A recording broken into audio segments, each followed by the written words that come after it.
Tout d'abord, avant de vous ennuyer avec les discours habituels des écrivains de science-fiction, permettez-moi de vous présenter les salutations officielles de Disneyland. Je me considère comme un porte-parole de Disneyland car j'habite à quelques kilomètres de là. Et, comme si cela ne suffisait pas, j'ai eu l'honneur d'y être interviewé par Paris TV. Pendant plusieurs semaines après l'interview, j'ai été très malade et alité. Je pense que ce sont les tasses de thé tourbillonnantes qui ont eu raison de moi.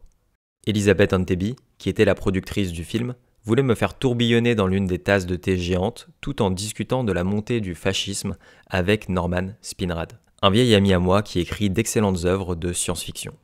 Nous avons également discuté du Watergate, mais sur le pont du bateau pirate du capitaine Crochet. De petits enfants portant des chapeaux de Mickey Mouse, ces chapeaux noirs avec les oreilles, n'arrêtaient pas de courir et de se cogner contre nous pendant que les caméras tournaient et qu'Elisabeth posait des questions inattendues. Norman et moi, préoccupés par le fait de balloter des petits enfants, avons dit des choses extraordinairement stupides ce jour-là. Aujourd'hui, cependant, je vais devoir assumer l'entière responsabilité de ce que je vous dis, puisqu'aucun d'entre vous ne porte de chapeau de Mickey Mouse et n'essaie de grimper sur moi en pensant que je fais partie du gréement d'un bateau de pirates. Les auteurs de science-fiction, je suis désolé de le dire, ne savent vraiment rien. Nous ne pouvons pas parler de science parce que nos connaissances en la matière sont limitées et officieuses, et nos fictions sont généralement épouvantables. Il y a quelques années, aucun collège ou université n'aurait envisagé d'inviter l'un d'entre nous à prendre la parole. Nous étions heureusement confinés à des magazines de vulgarisation obscurs, n'impressionnant personne. À l'époque, les amis me disaient « Mais est-ce que tu écris quelque chose de sérieux ?» C'est-à-dire « Est-ce que tu écris autre chose que de la science-fiction ?» Nous voulions être acceptés. Nous aspirions à être acceptés, à être remarqués. Puis, soudain, le monde universitaire nous a remarqués. Nous avons été invités à prononcer des discours et à participer à des groupes d'experts, et nous nous sommes immédiatement ridiculisés. Le problème est simplement le suivant. Qu'est-ce qu'un auteur de science-fiction sait faire ? Sur quel sujet fait-il autorité ? Cela me rappelle un titre paru dans un journal californien juste avant que je prenne l'avion pour venir ici. Des scientifiques affirment qu'il est impossible de faire ressembler des souris à des êtres humains. Il s'agissait d'un programme de recherche financé par le gouvernement fédéral, je suppose. Pensez-y. Quelqu'un dans ce monde fait autorité sur la question de savoir si les souris peuvent ou non porter des chaussures bicolores, des chapeaux derby, des chemises à rayures et des pantalons en dacron, et se faire passer pour des êtres humains. Eh bien, je vais vous dire ce qui m'intéresse, ce que je considère comme important. Je ne prétends pas faire autorité en la matière, mais je peux dire honnêtement que certains sujets me fascinent absolument et que j'écris tout le temps à leur sujet. Les deux sujets fondamentaux qui me fascinent sont qu'est-ce que la réalité et qu'est-ce qui constitue l'être humain authentique. Au cours des 27 années pendant lesquelles j'ai publié des romans et des récits, j'ai étudié ces deux sujets interdépendants à maintes reprises. Je les considère comme des sujets importants. Que sommes-nous ? Qu'est-ce qui nous entoure ? Que nous appelons le non-moi ou le monde empirique ou phénoménal. En 1951, lorsque j'ai vendu ma première histoire, je n'avais aucune idée que des questions aussi fondamentales pouvaient être abordées dans le domaine de la science-fiction. J'ai commencé à les aborder inconsciemment. Ma première histoire était celle d'un chien qui s'imaginait que les éboueurs qui venaient tous les vendredis matins volaient de la nourriture précieuse que la famille avait soigneusement conservée dans un conteneur métallique sûr. Chaque jour, les membres de la famille emportaient des sacs en papier contenant de la nourriture bien mûre, les plaçaient dans le conteneur métallique, fermaient hermétiquement le couvercle, et, lorsque le conteneur était plein, ces créatures à l'aspect épouvantable venaient et volaient tout, sauf la boîte de conserve. Enfin, dans l'histoire, le chien commence à imaginer qu'un jour les éboueurs mangeront les habitants de la maison, en plus de voler leur nourriture. Bien sûr, le chien se trompe. Nous savons tous que les éboueurs ne mangent pas les gens. Mais l'extrapolation du chien était en quelque sorte logique, compte tenu des faits dont il disposait. L'histoire parlait d'un vrai chien, et j'avais l'habitude de l'observer et d'essayer d'entrer dans sa tête et d'imaginer comment il voyait le monde. Je me suis dit que ce chien ne voyait certainement pas le monde de la même manière que moi, ou que n'importe quel autre être humain. Puis j'ai commencé à penser que chaque être humain vivait peut-être dans un monde unique, un monde privé, un monde différent de ceux habités et vécus par tous les autres humains. Et cela m'a amené à me demander, si la réalité diffère d'une personne à l'autre, pouvons-nous parler de réalité singulière ou ne devrions-nous pas plutôt parler de réalité plurielle ? Et s'il existe des réalités plurielles, certaines sont-elles plus vraies, plus réelles que d'autres ? Qu'en est-il du monde d'un schizophrène ? Il est peut-être aussi réel que notre monde. Peut-être ne devrions-nous pas dire que nous sommes en contact avec la réalité et que lui ne l'est pas. Mais devrions plutôt dire que sa réalité est si différente de la nôtre qu'il ne peut pas nous expliquer la sienne et que nous ne pouvons pas lui expliquer la nôtre. Le problème est donc que si les mondes subjectifs sont vécus de manière trop différente, il se produit une rupture de communication. Et c'est là que se trouve la véritable maladie. J'ai écrit un jour l'histoire d'un homme qui avait été blessé et transporté à l'hôpital. On a découvert qu'il était un androïde, pas un humain, mais qu'il ne le savait pas. Ils ont dû lui annoncer la nouvelle. Presque aussitôt, Monsieur Garson-Poole découvre que sa réalité consiste en une bande perforée qui passe d'une bobine à l'autre dans sa poitrine. Fasciné, il a commencé à remplir certains des trous perforés et à en ajouter de nouveaux. Immédiatement, son monde a changé. Une volée de canards a traversé la pièce lorsqu'il a percé un nouveau trou dans la bande. Enfin, il coupa entièrement le ruban et le monde disparut. Cependant, il a également disparu pour les autres personnages de l'histoire, ce qui n'a aucun sens si l'on y réfléchit bien, à moins que les autres personnages ne soient des figurants de son fantasme de bande perforée. Et c'est ce qu'ils étaient, je suppose. En écrivant des romans et des histoires qui posent la question « Qu'est-ce que la réalité ?», j'ai toujours espéré obtenir un jour une réponse. C'était aussi l'espoir de la plupart de mes lecteurs. Les années ont passé. J'ai écrit plus de 30 romans et plus d'une centaine d'histoires, et je n'arrivais toujours pas à comprendre ce qu'était la réalité. Un jour, une étudiante canadienne m'a demandé de définir la réalité pour elle, dans le cadre d'un exposé qu'elle rédigeait pour son cours de philosophie. Elle voulait une réponse en une phrase. J'ai réfléchi, et j'ai fini par dire « La réalité, c'est ce qui, quand on cesse d'y croire, ne disparaît pas. » C'est tout ce que j'ai trouvé. C'était en 1972. Depuis, je n'ai pas réussi à définir la réalité avec plus de lucidité. Mais le problème est réel. Il ne s'agit pas d'un simple jeu intellectuel. Car nous vivons aujourd'hui dans une société où des réalités fallacieuses sont fabriquées par les médias, par les gouvernements, par les grandes entreprises, par les groupes religieux, par les groupes politiques. Et où il existe le matériel électronique qui permet de livrer ces pseudo-mondes directement dans la tête du lecteur, du téléspectateur, de l'auditeur. Parfois, lorsque je regarde ma fille de 11 ans regarder la télévision, je me demande ce qu'on lui enseigne. Le problème de l'erreur d'interprétation. Pensez-y. Un programme télévisé destiné aux adultes est regardé par un jeune enfant. La moitié de ce qui est dit et fait dans la fiction télévisée est probablement mal comprise par l'enfant. Peut-être que tout est mal compris. Et la question est de savoir dans quelle mesure l'information est authentique, même si l'enfant l'a bien comprise. Quel est le rapport entre la série télévisée moyenne et la réalité? Qu'en est-il des séries policières? Les voitures ne cessent de dévier de leur trajectoire, de s'écraser, de prendre feu. Les policiers sont toujours bons et gagnent toujours. Ne négligez pas ce point. La police gagne toujours. C'est une leçon à retenir. Vous ne devez pas lutter contre l'autorité, et même si vous le faites, vous perdrez. Le message est le suivant. Soyez passif. Et coopérez. Si l'agent Barretta vous demande des informations, donnez-les lui, car l'agent Barretta est un homme bon et digne de confiance. Il vous aime, et vous devez l'aimer. Dans mes écrits, je pose donc la question suivante. Qu'est-ce qui est réel ? Car nous sommes sans cesse bombardés de pseudo-réalités fabriquées par des personnes très sophistiquées à l'aide de mécanismes électroniques très sophistiqués. Je ne me méfie pas de leur motivation, je me méfie de leur pouvoir. Ils en ont beaucoup.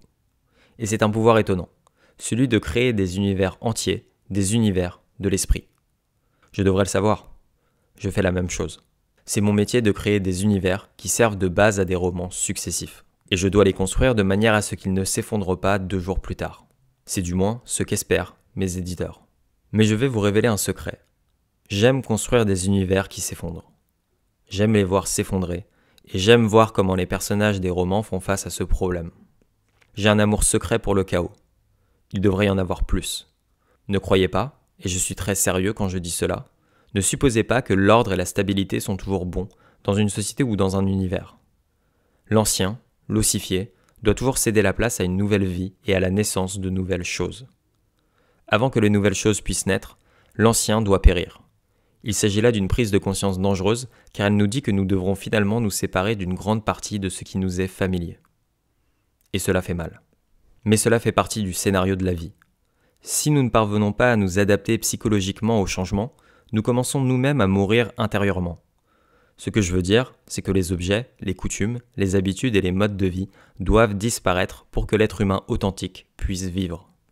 Et c'est l'être humain authentique qui compte le plus, l'organisme viable et élastique qui peut rebondir, absorber et gérer la nouveauté. Bien sûr, je dis cela parce que j'habite près de Disneyland et qu'ils ajoutent sans cesse de nouveaux manèges et en détruisent d'autres. Disneyland est un organisme en constante évolution. Pendant des années, ils ont eu le simulacre de Lincoln qui, comme Lincoln lui-même, n'était qu'une forme temporaire que la matière et l'énergie prennent puis perdent. Il en va de même pour chacun d'entre nous, que nous le voulions ou non. Le philosophe grec présocratique Parménide enseignait que les seules choses réelles sont celles qui ne changent jamais. Et le philosophe grec présocratique Héraclite enseignait que tout change. Si vous superposez les deux points de vue, vous obtenez le résultat suivant. Rien n'est réel.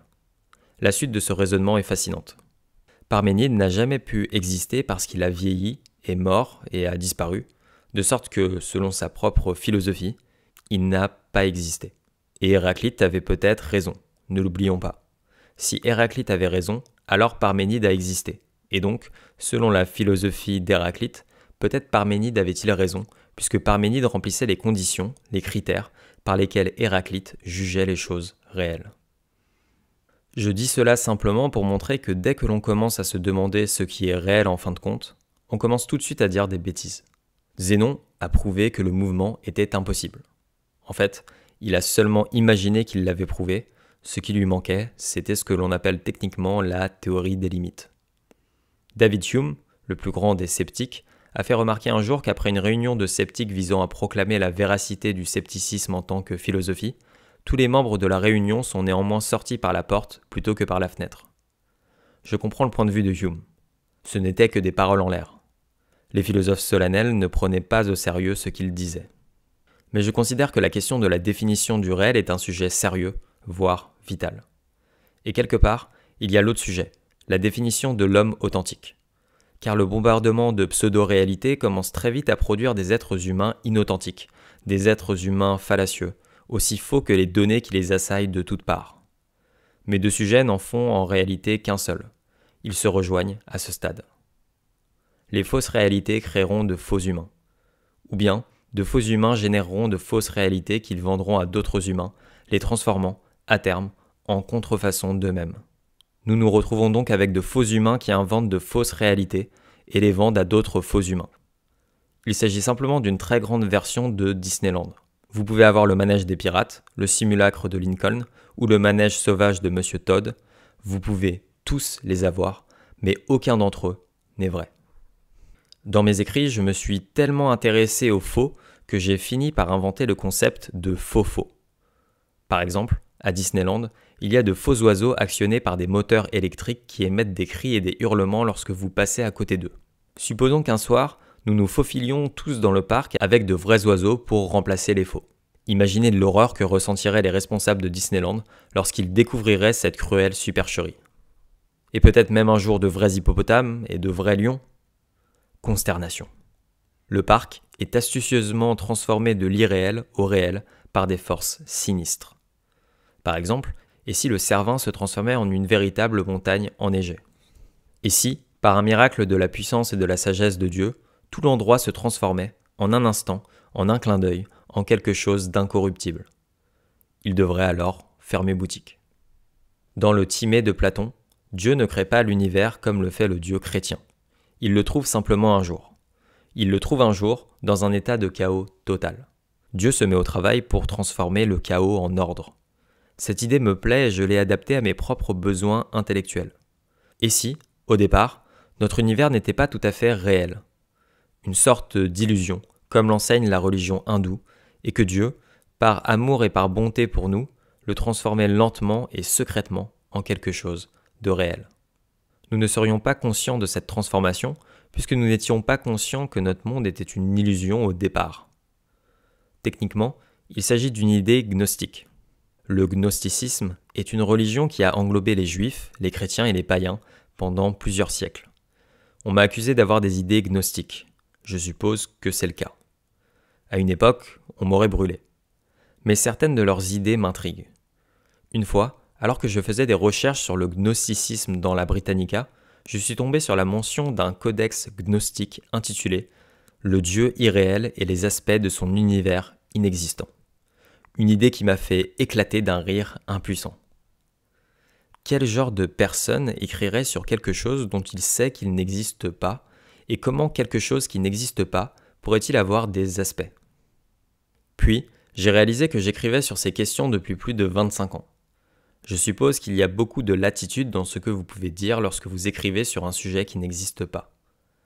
Un de mes amis a publié un jour un livre intitulé « Serpent d'Hawaï ». Un certain nombre de bibliothèques lui ont écrit pour lui demander des exemplaires. Or, il n'y a pas de serpent à Hawaï. Toutes les pages de son livre étaient vierges. Bien sûr, dans la science-fiction, on ne prétend pas que les mondes décrits sont réels. C'est pourquoi nous appelons cela de la fiction. Le lecteur est averti à l'avance qu'il ne doit pas croire ce qu'il s'apprête à lire. De même, les visiteurs de Disneyland comprennent que Monsieur Crapaud n'existe pas vraiment et que les pirates sont animés par des moteurs et des mécanismes d'assistance, des relais et des circuits électroniques. Il n'y a donc pas de tromperie. Et pourtant, ce qui est étrange, c'est que d'une certaine manière réelle, une grande partie de ce qui apparaît sous le titre de science-fiction est vrai. Ce n'est peut-être pas littéralement vrai, je suppose. Nous n'avons pas vraiment été envahis par des créatures venues d'un autre système stellaire, comme le montre Rencontre du troisième type. Les producteurs de ce film n'ont jamais eu l'intention de nous faire croire cela. Où l'ont-ils fait? Et plus important encore, s'ils avaient l'intention de l'affirmer, est-ce vraiment vrai? Telle est la question. Il ne s'agit pas de savoir si l'auteur ou le producteur y croit, mais si c'est vrai. Car tout à fait par hasard, dans la poursuite d'une bonne histoire, un auteur, un producteur ou un scénariste de science-fiction peut tomber sur la vérité, et ne s'en rendre compte que plus tard. L'outil de base de la manipulation de la réalité est la manipulation des mots. Si vous pouvez contrôler le sens des mots, vous pouvez contrôler les personnes qui doivent les utiliser. George Orwell l'a bien montré dans son roman 1984. Mais une autre façon de contrôler l'esprit des gens est de contrôler leur perception. Si vous arrivez à leur faire voir le monde comme vous, ils penseront comme vous. La compréhension suit la perception. Comment les amener à voir la réalité que vous voyez? Après tout, ce n'est qu'une réalité parmi d'autres. Les images sont un élément de base. C'est pourquoi le pouvoir d'influence de la télévision sur les jeunes esprits est d'une ampleur stupéfiante. Les mots et les images sont synchronisés.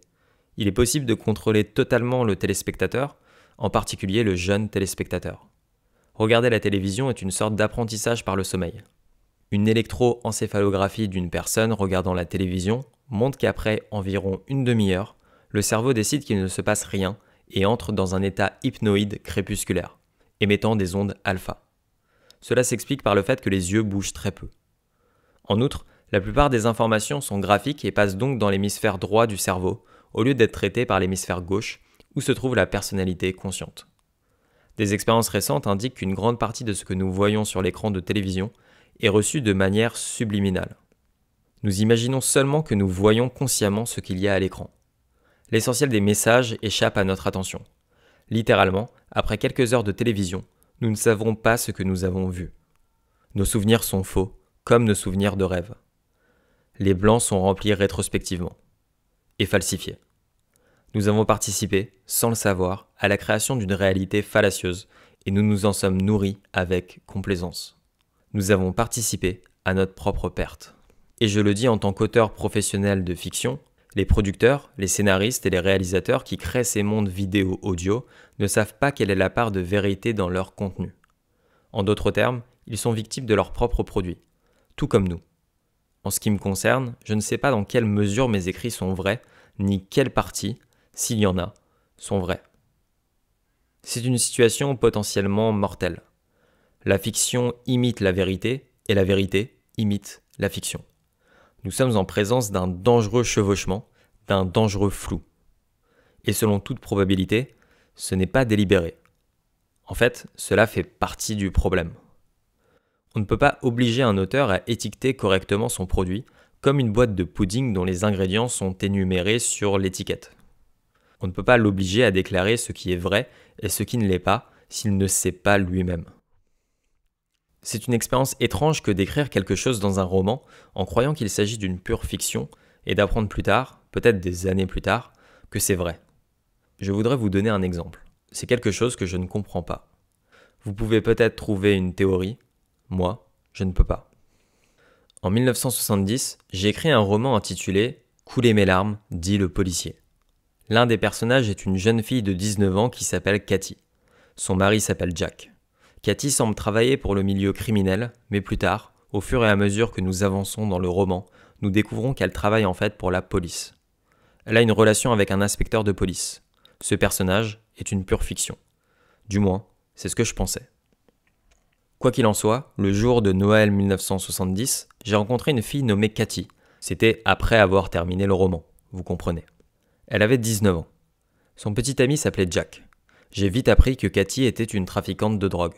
J'ai passé des mois à essayer de la convaincre d'arrêter de vendre de la drogue. Je l'avertissais sans cesse qu'elle se ferait prendre. Un soir, alors que nous entrions ensemble dans un restaurant, Cathy s'est arrêtée net et a dit « Je ne peux pas rentrer ». Un inspecteur de police que je connaissais était assis dans le restaurant. « Je dois te dire la vérité », a dit Cathy. « J'ai une relation avec lui. Il s'agit certainement de coïncidences étranges. Peut-être ai-je des dons de précognition, mais le mystère devient encore plus perplexe. L'étape suivante me déconcerte totalement. Et ce, pendant 4 ans. En 1974, le roman a été publié par Doubleday. Un après-midi, je parlais à mon prêtre, je suis épiscopalien, et il se trouve que je lui ai mentionné une scène importante vers la fin du roman dans laquelle le personnage Felix Buckman rencontre un étranger noir dans une station-service ouverte toute la nuit.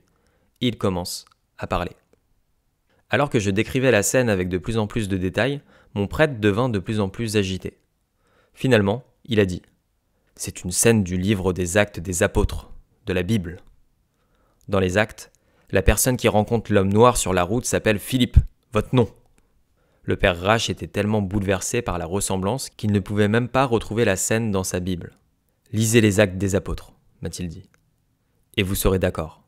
C'est la même chose dans les moindres détails. » Je suis rentré chez moi et j'ai lu la scène dans les Actes. Oui, le père Rache avait raison. La scène de mon roman était une reprise évidente de la scène des Actes. Et je n'avais jamais lu les Actes, je dois l'admettre. Mais une fois de plus, l'énigme s'est révélée plus profonde. Dans les Actes, le haut fonctionnaire romain qui arrête et interroge saint Paul s'appelle Félix, le même nom que mon personnage. Et mon personnage, Felix Buckman, est un général de police de haut rang. En fait, dans mon roman, il occupe la même fonction que Félix dans les Actes des Apôtres. L'autorité finale.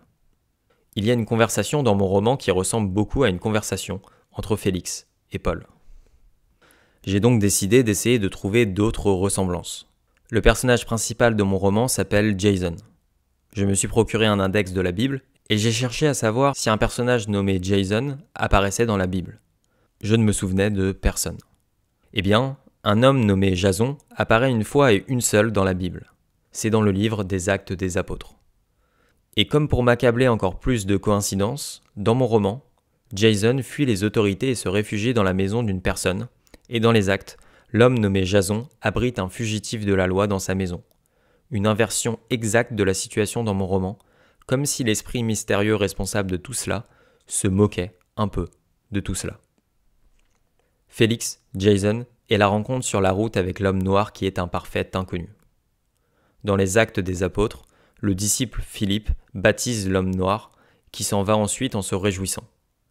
Dans mon roman, Felix Buckman tend la main à l'étranger noir pour obtenir un soutien émotionnel, car la sœur de Felix Buckman vient de mourir et il est en train de s'effondrer psychologiquement. L'homme noir remonte le moral de Buckman, et même si ce dernier ne repart pas en se réjouissant, ses larmes ont au moins cessé de couler. Il était rentré chez lui en avion, pleurant la mort de sa sœur, et devait tendre la main à quelqu'un, n'importe qui, même à un parfait inconnu. C'est une rencontre entre deux étrangers sur la route qui change la vie de l'un d'entre eux, à la fois dans mon roman et dans les Actes. Et une dernière bizarrerie de l'esprit mystérieux à l'œuvre, le nom Félix est le mot latin pour « heureux », ce que j'ignorais lorsque j'ai écrit mon roman.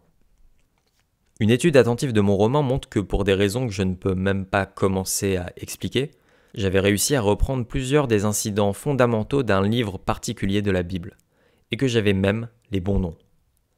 Comment expliquer cela ? J'ai découvert tout cela il y a 4 ans. Pendant 4 ans, j'ai essayé de trouver une théorie, mais je n'y suis pas parvenu. Je doute d'y parvenir un jour. Mais le mystère ne s'est pas arrêté là, comme je l'avais imaginé. Il y a 2 mois, je me dirigeais vers la boîte aux lettres tard dans la nuit pour poster une lettre, mais aussi pour admirer l'église Saint-Joseph qui se trouve en face de mon immeuble. J'ai remarqué un homme qui traînait de manière suspecte près d'une voiture garée. Il semblait vouloir voler la voiture, ou peut-être quelque chose qui s'y trouvait. Lorsque je suis revenu de la boîte aux lettres, l'homme s'est caché derrière un arbre. Sur un coup de tête, je me suis approché de lui et lui ai demandé « Il y a un problème ?»« Je n'ai plus d'essence, » a répondu l'homme.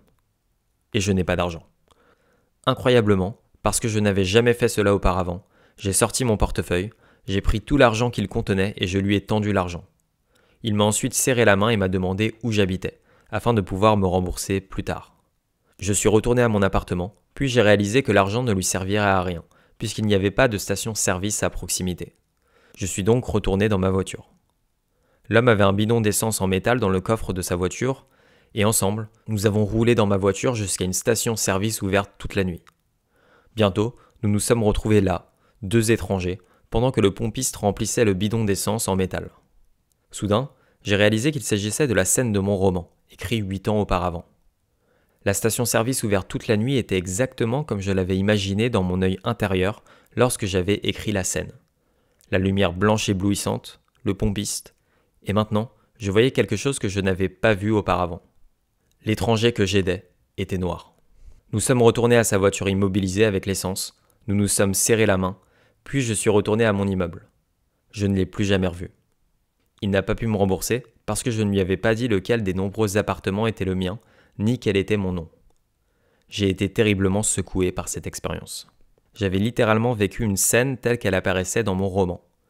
C'est-à-dire que j'avais vécu une sorte de réplique de la scène des Actes des Apôtres, où Philippe rencontre l'homme noir sur la route. Comment expliquer tout cela ? La réponse que j'ai trouvée n'est peut-être pas correcte, mais c'est la seule que j'ai. C'est une question de temps. Ma théorie est la suivante. Dans un certain sens, le temps n'est pas réel. Ou peut-être est-il réel, mais pas tel que nous le vivons ou l'imaginons. J'ai eu la certitude aiguë et écrasante, et je l'ai toujours, qu'en dépit de tous les changements auxquels nous assistons, un paysage permanent spécifique sous-tend le monde du changement, et que ce paysage sous-jacent invisible est celui de la Bible.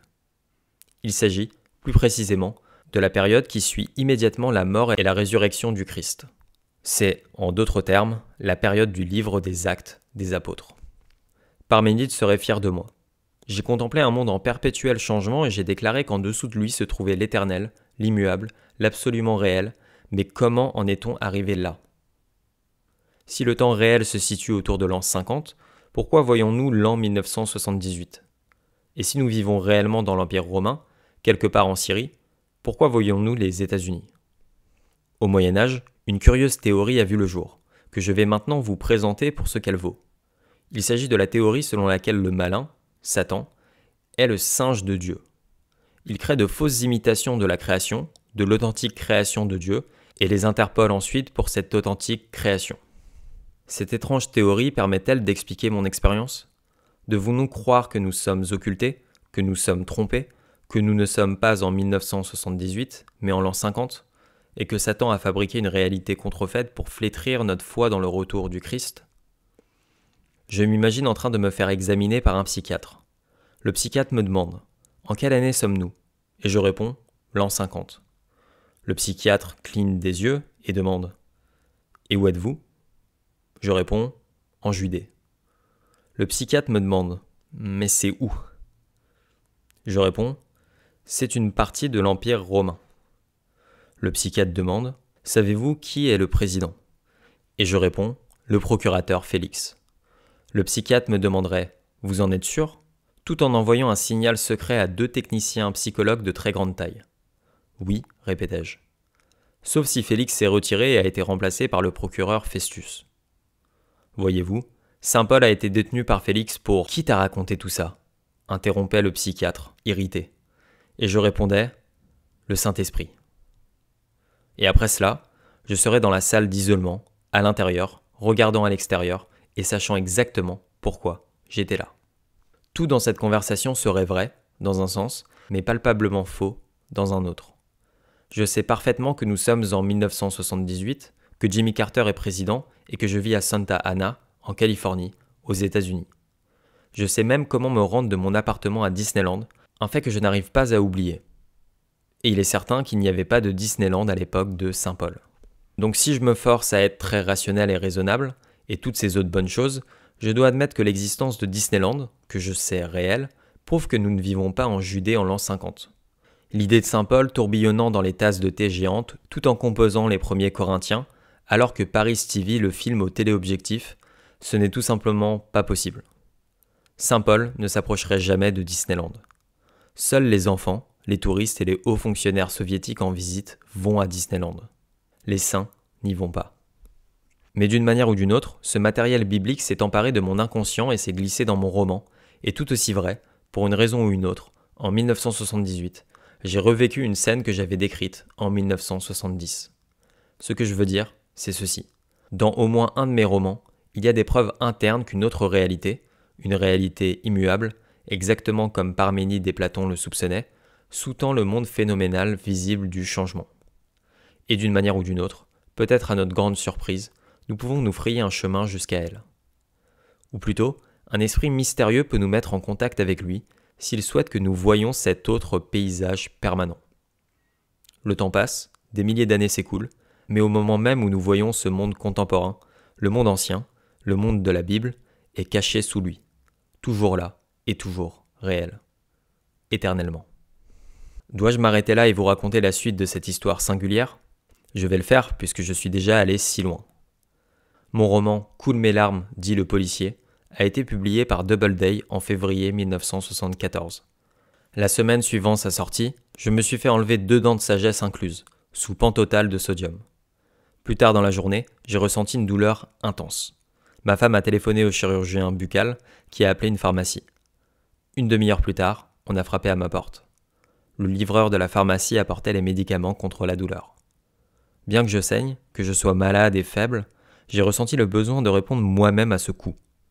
Lorsque j'ai ouvert la porte, je me suis retrouvé face à une jeune femme qui portait un collier en or brillant au centre duquel se trouvait un poisson en or brillant. Pour une raison que j'ignore, j'ai été hypnotisé par le poisson doré étincelant. J'ai oublié ma douleur. J'ai oublié les médicaments. J'ai oublié la raison de la présence de la jeune femme. J'ai oublié ma douleur. J'ai oublié les médicaments. J'ai oublié la raison pour laquelle la fille était là. « Qu'est-ce que ça veut dire ?» lui ai-je demandé. La jeune fille a touché le poisson doré scintillant avec sa main et a dit « C'est un signe porté par les premiers chrétiens. » Elle m'a ensuite donné le paquet de médicaments. À cet instant, alors que je fixais le poisson scintillant et que j'entendais ses paroles, j'ai soudain fait l'expérience de ce que j'ai appris plus tard et que l'on appelle l'anamnèse, un mot grec qui signifie littéralement « perte de l'oubli ». Je me suis rappelé qui j'étais et où j'étais. En un instant, en un clin d'œil, tout m'est revenu. Et non seulement je m'en souvenais, mais je le voyais.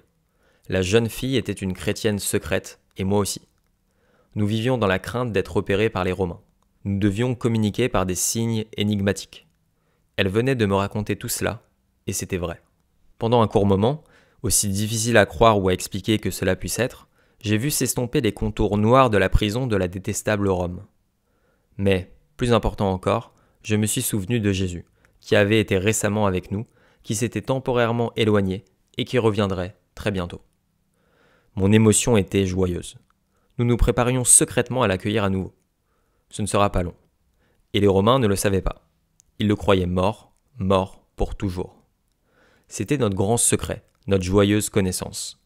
Malgré toutes les apparences, le Christ allait revenir, et notre joie et notre impatience étaient sans limite. N'est-il pas étrange que cet étrange événement, cette récupération de la mémoire perdue, se soit produit une semaine seulement après la sortie de « Coule mes larmes ».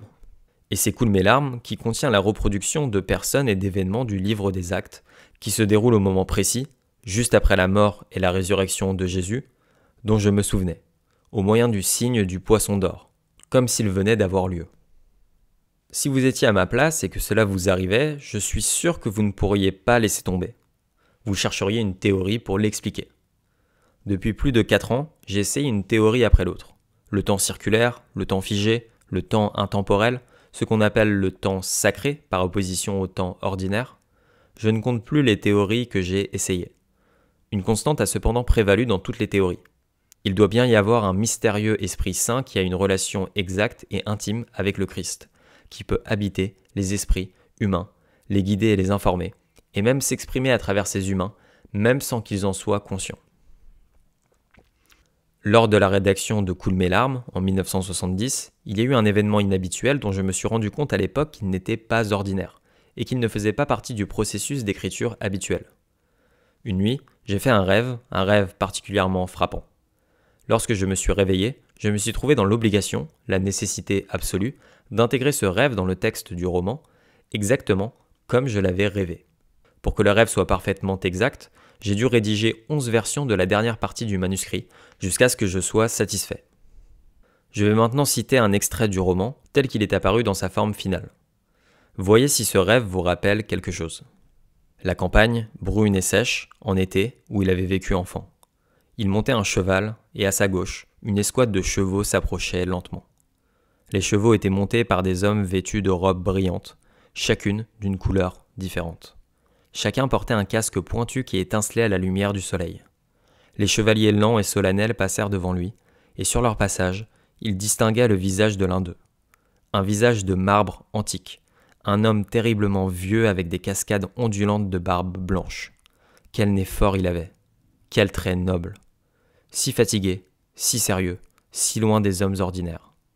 De toute évidence, c'était un roi.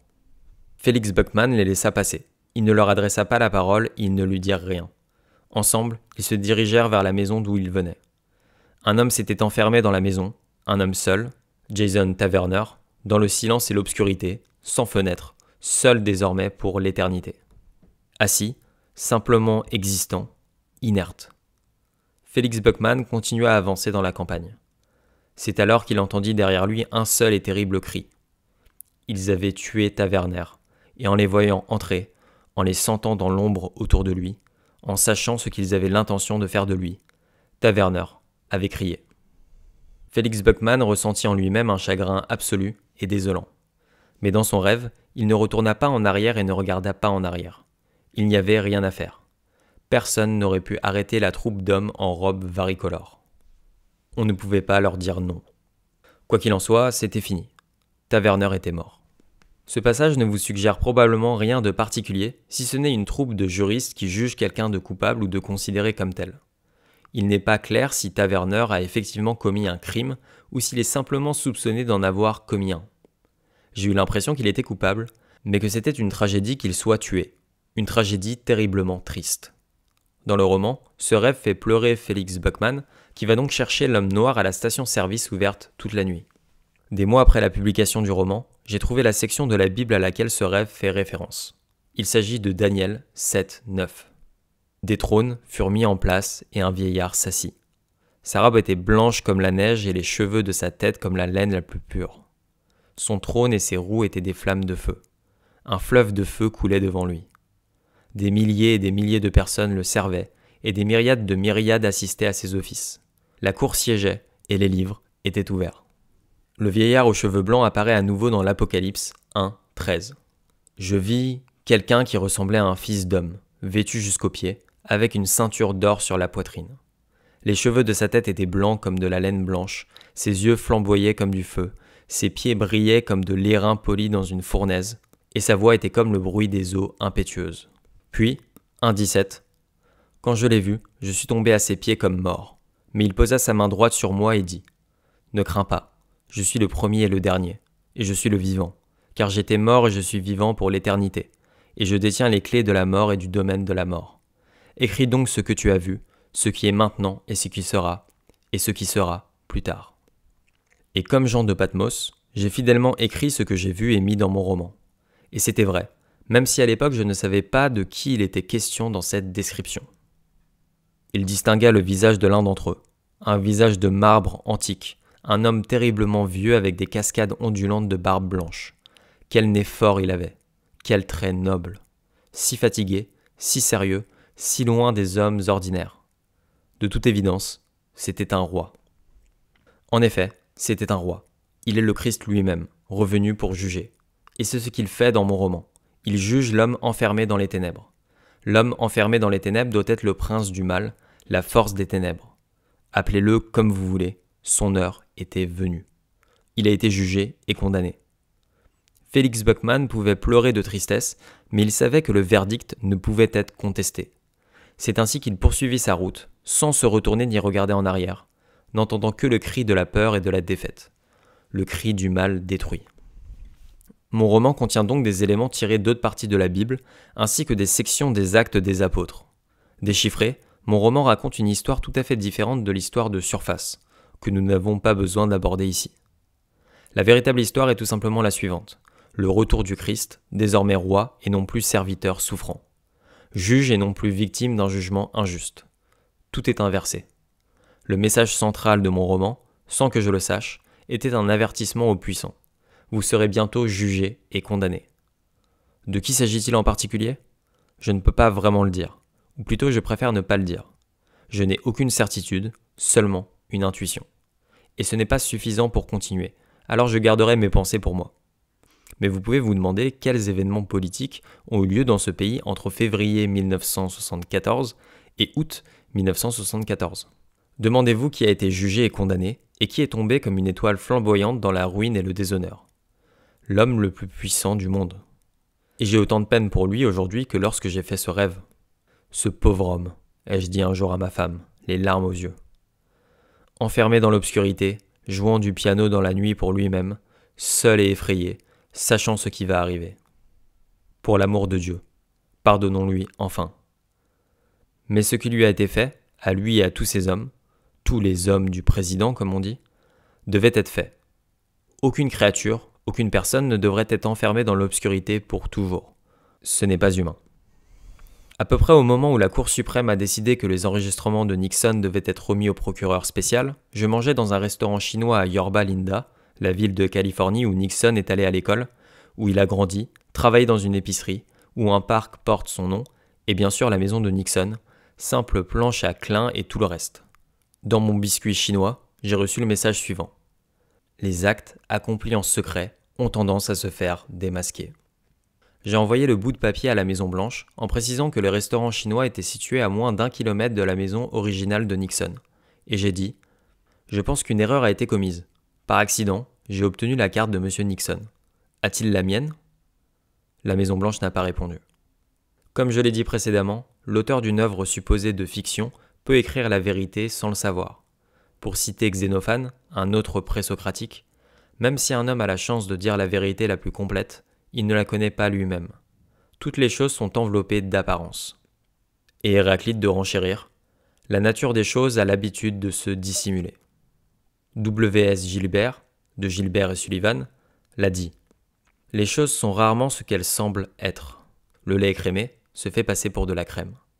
Tout cela pour dire que nous ne pouvons pas nous fier à nos sens et probablement pas non plus à notre raisonnement a priori. En ce qui concerne nos sens, je crois savoir que les personnes aveugles de naissance qui retrouvent soudainement la vue sont stupéfaites de découvrir que les objets semblent de plus en plus petits au fur et à mesure qu'ils s'éloignent. Logiquement, il n'y a aucune raison à cela. Nous, bien sûr, avons fini par l'accepter, parce que nous y sommes habitués. Nous voyons les objets devenir plus petits, mais nous savons qu'en réalité, ils restent de la même taille. Ainsi, même la personne pragmatique de tous les jours utilise un certain degré d'actualisation sophistiquée de ce que ses yeux et ses oreilles lui disent. Peu d'écrits d'Héraclite nous sont parvenus, et ceux que nous possédons sont obscurs, mais le fragment 54 est lucide et important. La structure latente est maîtresse de la structure évidente. Cela signifie qu'Héraclite pensait qu'un voile recouvrait le véritable paysage. Il se peut également qu'il ait soupçonné que le temps n'était pas ce qu'il semblait être, car dans le fragment 52, il a déclaré « Le temps est un enfant qui s'amuse. Le temps est un enfant qui joue aux dames. Le royaume est celui d'un enfant. » C'est vraiment énigmatique. Mais il a également dit dans le fragment 18 « Si l'on ne s'y attend pas, on ne découvrira pas l'inattendu. Il n'est pas à traquer et aucun chemin ne nous y mène. » Édouard Hussey, dans son livre érudit Les Présocratiques, dit « Si Héraclite insiste tant sur l'incompréhension dont font preuve la plupart des hommes, il semble tout à fait raisonnable qu'il propose d'autres instructions pour accéder à la vérité. Le fait de parler de devinette suggère qu'une sorte de révélation, échappant au contrôle humain, est nécessaire. La vraie sagesse, comme nous l'avons vu, est étroitement associée à Dieu, ce qui suggère en outre qu'en progressant dans la sagesse, un homme devient semblable à Dieu ou en fait partie. Cette citation n'est pas tirée d'un livre religieux ou d'un ouvrage de théologie. Il s'agit d'une analyse des premiers philosophes réalisée par un maître de conférence en philosophie ancienne à l'université d'Oxford. Essay montre clairement que pour ces premiers philosophes, il n'y avait pas de distinction entre la philosophie et la religion. Le premier grand bond en avant dans la théologie grecque a été réalisé par Xénophane de Colophon, né au milieu du VIe siècle avant Jésus-Christ. Xénophane, sans recourir à aucune autorité autre que celle de son propre esprit, déclare « Il n'y a qu'un seul Dieu, sans qu'il soit possible de le distinguer de la religion. Il n'y a qu'un seul Dieu, qui ne ressemble en rien aux créatures mortelles, ni dans sa forme corporelle, ni dans la pensée de son esprit. Il voit tout entier, il pense tout entier, il entend tout entier. Il reste toujours immobile au même endroit. Il n'est pas convenable qu'il se déplace de telle ou telle manière. » Il s'agit là d'une conception subtile et avancée de Dieu, évidemment sans précédent chez les penseurs grecs. Les arguments de Parménide semblaient montrer que toute réalité devait être un esprit, écrit Essay, ou un objet de pensée dans un esprit.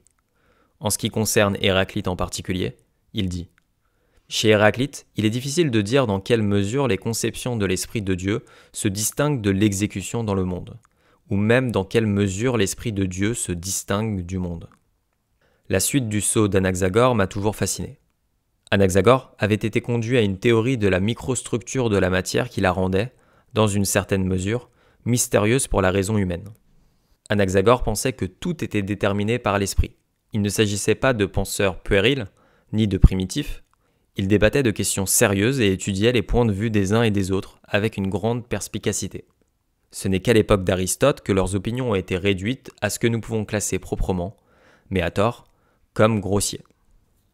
Le résumé d'une grande partie de la théologie et de la philosophie présocratique peut être formulé comme suit. Le cosmos n'est pas ce qu'il semble être, et ce qu'il est probablement, à son niveau le plus profond, est exactement ce que l'être humain est à son niveau le plus profond. Appelez-le esprit ou âme, c'est quelque chose d'unitaire qui vit et pense, et qui n'est qu'en apparence pluriel et matériel. Une grande partie de ce point de vue nous parvient à travers la doctrine du logos concernant le Christ. Le logos était à la fois ce qui pensait et la chose qu'il pensait.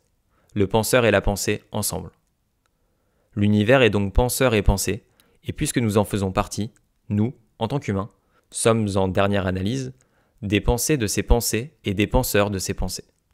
Ainsi, si Dieu pense à Rome vers l'an 50, alors Rome vers l'an 50 existe. L'univers n'est pas une horloge à remontoir, et Dieu, l'aiguille qui la remonte.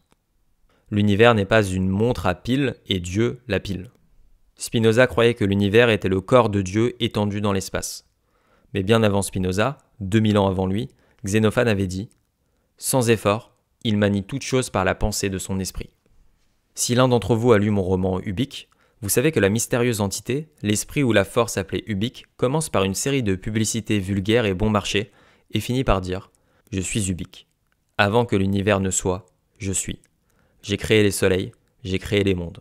J'ai créé les vies et les lieux qu'elles habitent. Je les déplace ici, je les place là. Ils vont comme je le dis, ils font ce que je leur dis. Je suis le mot et mon nom n'est jamais prononcé.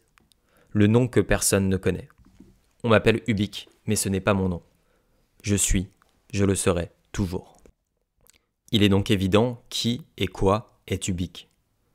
Il est spécifiquement dit qu'il est la parole, c'est-à-dire le logos. Dans la traduction allemande, il y a l'une des plus merveilleuses erreurs de compréhension que j'ai jamais rencontrées. Que Dieu nous vienne en aide si l'homme qui a traduit mon roman Ubique en allemand devait faire une traduction du Nouveau Testament du grec koiné en allemand. Il s'en est bien sorti jusqu'à ce qu'il arrive à la phrase « Je suis la parole ». Cette phrase l'a laissé perplexe. Qu'est-ce que l'auteur peut bien vouloir dire par là ? A-t-il dû se demander, n'ayant manifestement jamais rencontré la doctrine du logos. Il a donc fait un travail de traduction aussi bon que possible. Dans l'édition allemande, l'entité absolue qui a créé les soleils, les mondes, les vies et les lieux qu'ils habitent, dit d'elle-même « Je suis l'intitulé de la marque.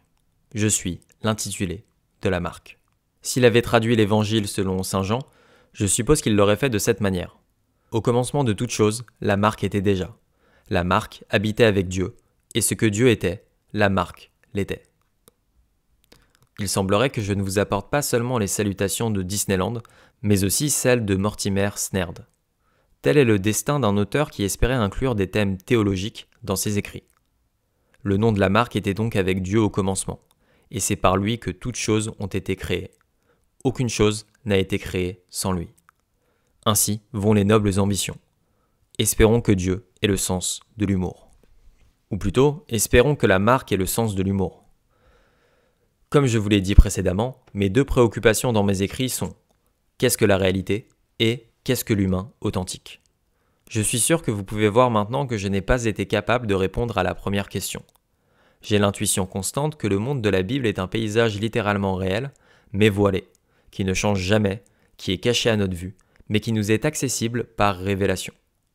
C'est tout ce que je peux trouver, un mélange d'expériences mystiques, de raisonnement et de foi. J'aimerais cependant dire quelque chose sur les caractéristiques de l'être humain authentique. Dans cette quête, j'ai eu des réponses plus plausibles. L'être humain authentique est l'un d'entre nous qui sait instinctivement ce qu'il ne doit pas faire et qui, en outre, hésite à le faire.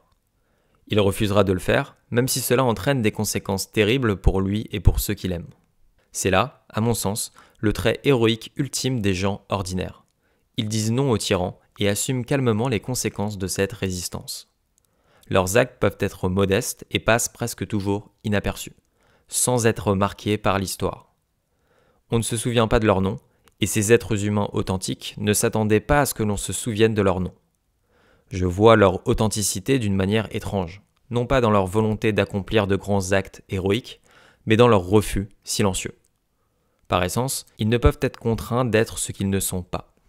La puissance des réalités fallacieuses qui nous assaillent aujourd'hui. Ces faux, fabriqués délibérément, ne pénètrent jamais dans le cœur des vrais êtres humains. Je regarde les enfants devant la télévision, et au début, j'ai peur de ce qu'on leur enseigne, puis je me rends compte qu'ils ne peuvent pas être corrompus ou détruits. Ils regardent, ils écoutent, ils comprennent, et puis, quand c'est nécessaire, ils rejettent. Il y a quelque chose d'extrêmement puissant dans la capacité d'un enfant à résister à la fraude. L'enfant a l'œil le plus clair, la main la plus ferme. C'est en vain que les bonimenteurs, les promoteurs, font appel à l'allégeance de ces petites personnes. Certes, les fabricants de céréales peuvent commercialiser d'énormes quantités de petits déjeuners de pacotille. Les chaînes de hamburgers et de hot-dogs peuvent vendre aux enfants un nombre infini d'articles de restauration rapide irréels. Mais le cœur profond bat fermement, sans qu'on l'atteigne et sans qu'on puisse le raisonner. Un enfant d'aujourd'hui peut détecter un mensonge plus rapidement que l'adulte le plus sage d'il y a 20 ans. Quand je veux savoir ce qui est vrai, je demande à mes enfants. Ce n'est pas à moi qu'ils le demandent, c'est à eux que je m'adresse. Un jour, alors que mon fils Christopher, âgé de 4 ans, jouait devant sa mère et moi, nous, les adultes, avons commencé à discuter de la figure de Jésus dans les évangiles synoptiques. Christopher s'est tourné vers nous un instant et a dit « Je suis un pêcheur, je pêche des poissons. » Il jouait avec une lanterne en métal que quelqu'un m'avait offerte et que je n'avais jamais utilisée. Et soudain, j'ai réalisé que la lanterne avait la forme d'un poisson. Je me demande quelles pensées ont été déposées dans l'âme de mon petit garçon à ce moment-là, et non par des marchands de céréales ou de bonbons. Je suis un pêcheur. Je pêche des poissons. Christopher, à 4 ans, avait trouvé le signe que je n'ai trouvé qu'à 45 ans. Le temps s'accélère.